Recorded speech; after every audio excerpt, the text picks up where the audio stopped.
Edward Norton takes Naomi Watts on a perilous journey in the Painted Veil. I'm Richard Roeper. Filling in for Roger this week is New York Times film critic A.O. Scott. Welcome back, Tony. Thanks for having me, Richard. Good to have you, my friend. Let's get right to it. Our first movie is The Painted Veil. This film has a Merchant Ivory feel to it. Sweeping vistas, period piece sets, impeccable literary source, a little stolid at times, but ultimately quite impressive. Edward Norton doesn't have the most convincing accent as an English doctor in the 1920s, but he lends a tightly wound intensity to his work as the dedicated and very uptight Dr. Walter Fane. Watts plays Kitty, who's a cut above Walter on the social scale, but marries him just to get away from her shrill mother. I came to see you to ask you if you'll marry me. You could knock me down with a feather. Could you not tell that I'm in love with you? You never showed it. Well, I wanted to. It's difficult. But there it is. We bounce back and forth chronologically and between London and Shanghai. In China, Kitty embarks on a torrid affair with an English businessman played by Liev Schreiber. Walter threatens divorce unless Kitty comes with him to a remote village plagued by cholera. Do you absolutely despise me? No, I despise myself. Why? For allowing myself to love you once. Surrounded by suffering, punished by a husband who barely acknowledges her, Kitty finally becomes something more than a self-consumed, twittering brat. There's also a nice turn from Toby Jones, a.k.a. the other Capote. He plays Deputy Commissioner Waddington. I imagine you might be a grim-visaged old nurse with thick legs and a moustache. I came into the bungalow and there you were. Frail and tired. Very unhappy. Based on the novel by Somerset Maugham and directed by John Curran, The Painted Veil is an old-fashioned melodrama centering on a marriage that turns from mutual loathing into genuine love. It takes an epidemic for these two people to see the true goodness in one another. Big thumbs up for me, Tony. I liked it too. I found Edward Norton's performance a little bit sort of mannered and vain. I thought Naomi Watts was absolutely terrific. Isn't she great? Yeah. There's a sort of standard melodramatic arc in this story, and it is, I liked what you said, it takes a cholera epidemic and, you know, a nationalist uprising to save this marriage. But she does a really good job, I think, of conveying the emotional conflict and turmoil that's going on. Well, I agree with you completely. I mean, I think Edward Norton is obviously one of the finest actors of his generation, and he's, you know, this guy is a bit of a stiff, but he really doesn't have too many notes to strike here, and Naomi Watts is the one who has the true arc, and I think she is, if anything, is underrated as an actress. I mean, I think she is. Every time out, she really hits it, from King Kong to this. King Kong, she was one of the reasons I like King Kong, because I thought she brought some heart into it. And of course, you know, beautiful scenery and photography. It does sort of have that look like, okay, this is going to be one of those movies. And you feel like you've been there before the English colonials in China. You know, I don't know why we need to see this story now, but it is a pretty good movie. It's a good example of its genre. In Miss Potter, Renee Zellweger puts on a British accent, dyes her hair brown, and makes herself look quite frumpy and sensible in the role of Beatrix Potter, author of such beloved books as The Tale of Peter Rabbit. This biopic, directed by Chris Noonan, turns Potter's relatively uneventful life into a small-scale drama about a woman determined to face life on her own terms, in spite of her mother's disapproval. Support comes from her editor, played by Ewan McGregor, and his sister Millie, played by Emily Watson. One of the more remarkable things about this movie is the spectacle of two very lovely actresses engaged in a contest to see who can be more dowdy and spinsterish. No, unmarried women have a better life. I swear it's true. No houses, no babies, no husbands demanding things all the time. As long as one's lucky enough in life to have a good friend. I'm so glad Norman found you, Beatrix. I was missing something I didn't even know. One thing I like about Miss Potter is that it treats its heroine's reluctance to marry, though she does eventually fall for that editor, not as something sad or pathological, but as a form of rebellion. Come over here. Ah, it's Jemima Puddleduck. It's the first drawing I ever did of Jemima. I was 8, I think. Jemima, stop that. Stop what? Just some silliness. On the other hand, the decision to have some of her fictional characters, like Peter Rabbit and Jemima Puddleduck, come alive in spunky little cartoons makes it seem as if she's not merely eccentric, but perhaps mentally ill. There are those who will find this movie thin and syrupy. I think in England the word they might use is twee, but I was charmed by it. I liked Renee Zellweger's spunk and intelligence, and I liked this portrait of the artist as a headstrong, uncompromising woman. I give it thumbs up. You know, it's so funny to say syrupy, because you could cut open Mrs. Butterworth and it wouldn't be as syrupy as this movie. And yet, Tony, I'm giving this movie thumbs up, and I didn't want to give this movie thumbs up. Just what you the mean, opening thing, because you got Renee Zellweger, and yes, she does a good British accent we know from Bridget Jones. Right. But she's talking, oh, Peter, oh, you little rabbit, and the rabbits are coming to life, and I'm like, are you kidding me?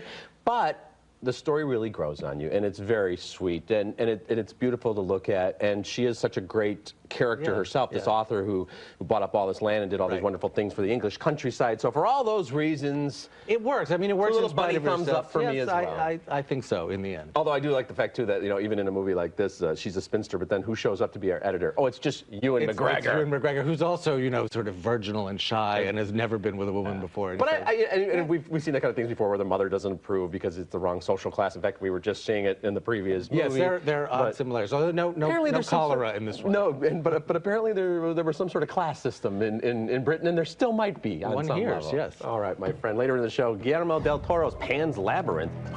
And next, Dame Judi Dench and Kate Blanchett in Notes on a Scandal. You need me. I'm your star. There's nothing crueler than the adolescent boy. I know them. Once he's had his fill, he'll discard you like an old rag. You're not young.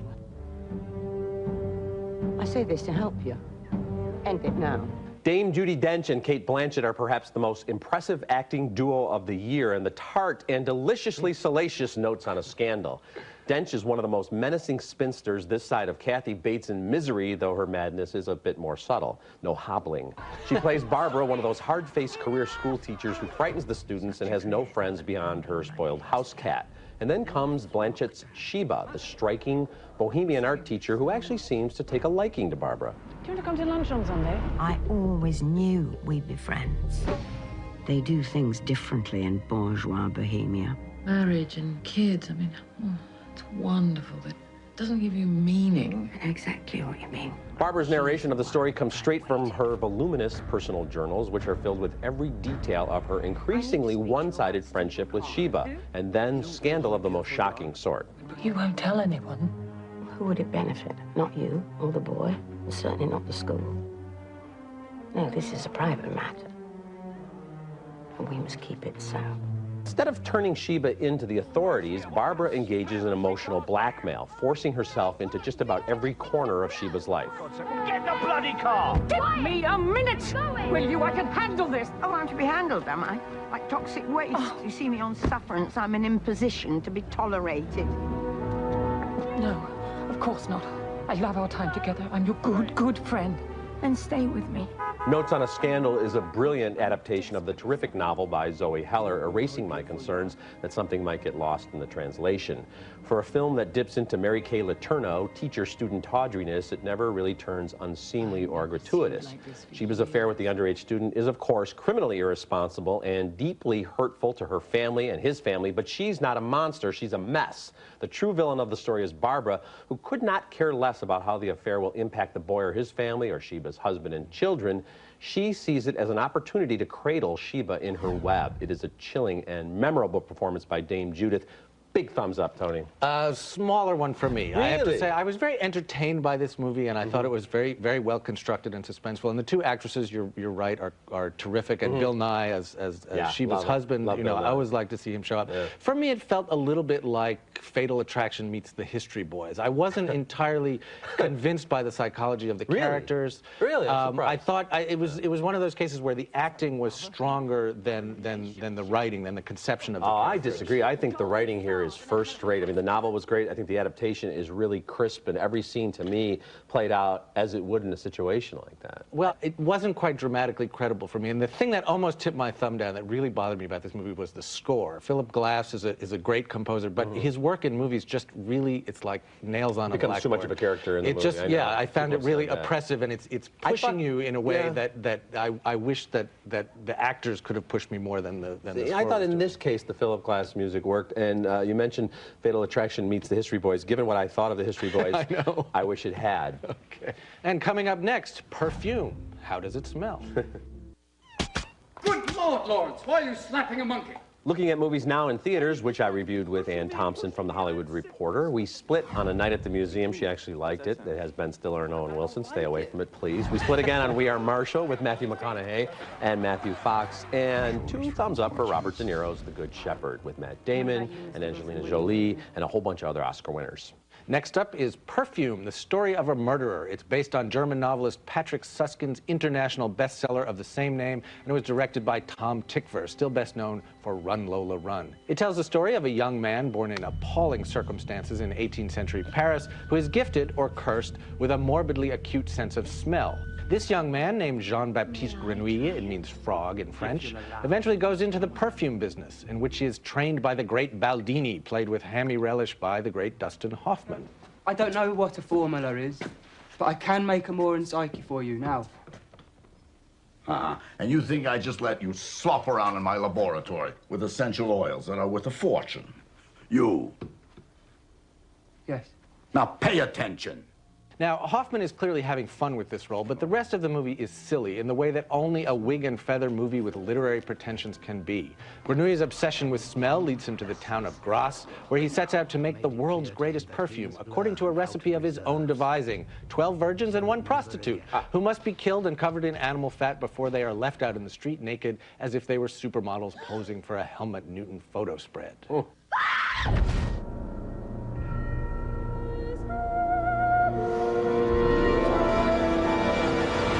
The result is a scent so powerful that it causes an orgy on the order of Woodstock or Short Bus or a bad Italian exploitation movie from the 1970s.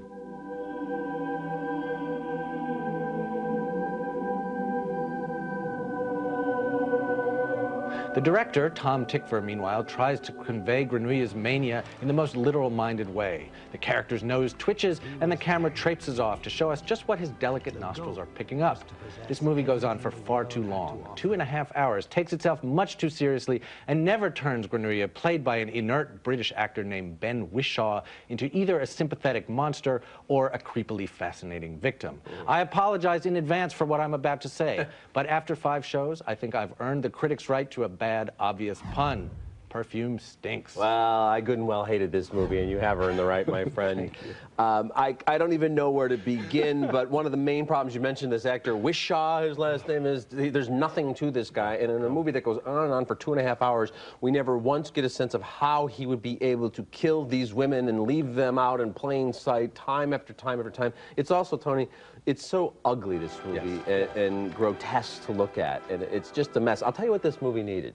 It needed John Waters. If you're going to do a movie, I was thinking that, especially a movie with smell, because he made the great scratch and sniff movie Polyester. I mean, and Dustin Hoffman seems to be the only one, as you so rightly point out, that gets that you just have to go over the top. And his descriptions of scent and perfume and ingredients come close to bringing us into that world. The rest of the time, you just see that guy going...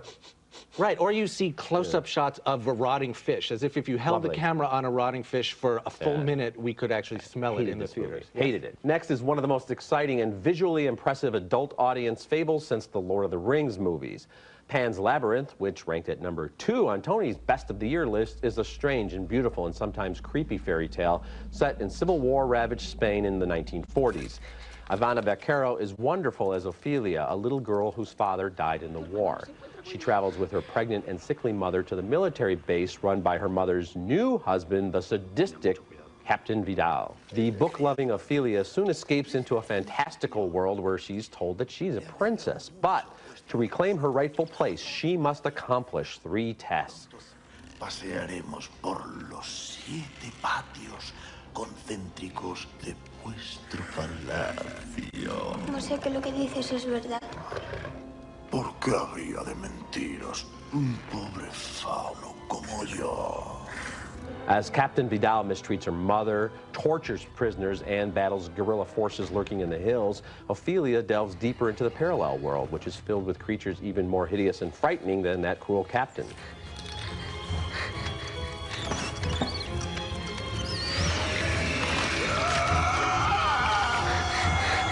Directed with grand, grotesque, and sometimes lovely surrealism by Guillermo del Toro, Pan's Labyrinth is not for children or for the squeamish. It earns its R rating for violence and bloodshed and scenes of great intensity.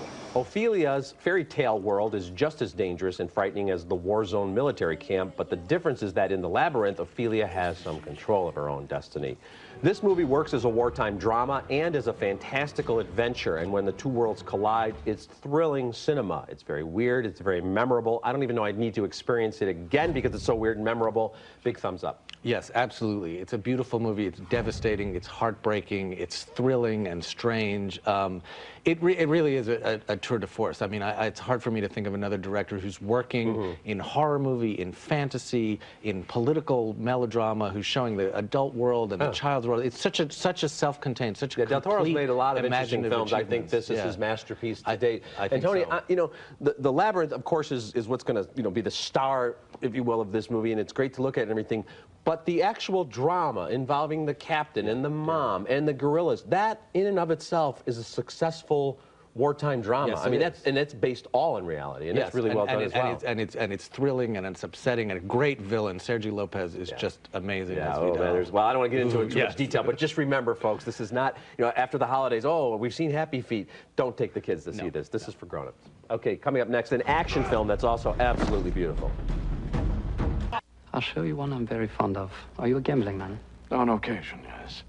Looking at movies new on DVD this Tuesday, all getting thumbs up. Edward Norton goes back to the past again. He's with Jessica Biel in The Illusionist, Robin Williams in The Night Listener. That was criminally overlooked. I like that film. And Toby Keith and Kelly Preston in The Warm-Hearted Broken Bridges. Curse of the Golden Flower, our last film, reunites the Chinese director Zhang Yimou with Gong Li, one of the most beautiful actresses in the world and the star of Zhang's great movies of the late 80s and early 90s. Dramas like Raise the Red Lantern, To Live, and Shanghai Triad. Lately, with movies like House of Flying Daggers and Hero, this filmmaker has turned to operatic, heavily costumed action pictures, and Curse of the Golden Flower is decidedly in that vein.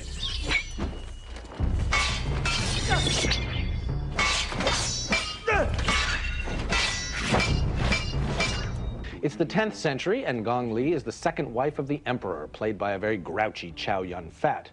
Here we discover that in her husband's absence, she's been carrying on with Prince Wan, one of his 3 sons. 你是我母后。你跟我在一起3年了，我是谁，你心里最清楚。我毕竟是我父王的儿子。 Now, the important thing to know about this movie is that it takes place on the eve of the annual Chrysanthemum Festival, which means that there are yellow flowers everywhere and servants and concubines running all over the very well-decorated imperial city. It all ends in a spectacular bloodbath, with fighters swooping through the air, arrows and spears flying in every direction, and a murderous family squabble.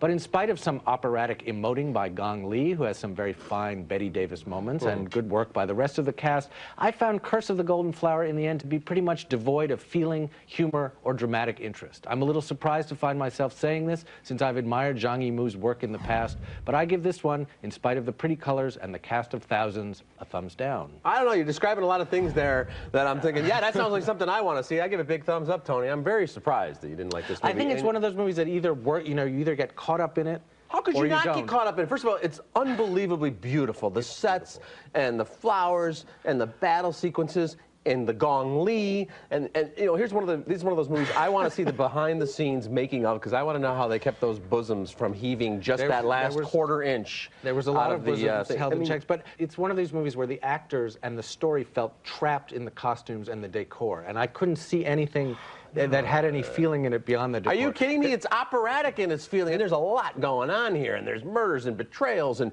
affairs that are illicit and women on horseback and great fight scenes. Come on, are you kidding me? I was more bored than moved, but I have to say there was one great scene, which is after the big bloodbath at the end, when all of these servants appear, sweep out the bodies, and then reappear carrying flower pots to put all the chrysanthemums I believe some back. chrysanthemums were harmed in the making of this movie. I'm very surprised. Okay, we'll be back to recap this week's show right after this.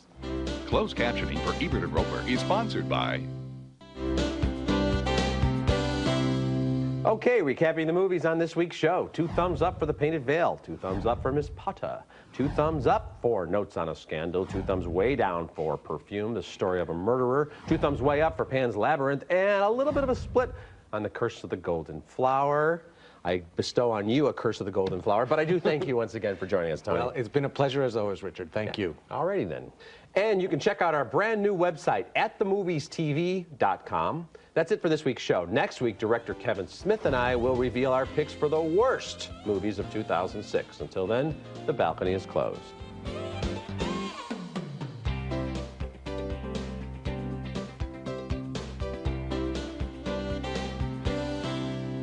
New Cherry Splash Lip Infusion from Blistex. It's the first water ride for your lips. Wow. Discover Blistex. Discover what your lips are missing. Net Zero gives you the fastest surfing available over dial-up and virus protection, starting at $9.95. Try it risk-free for 30 days with our money-back guarantee.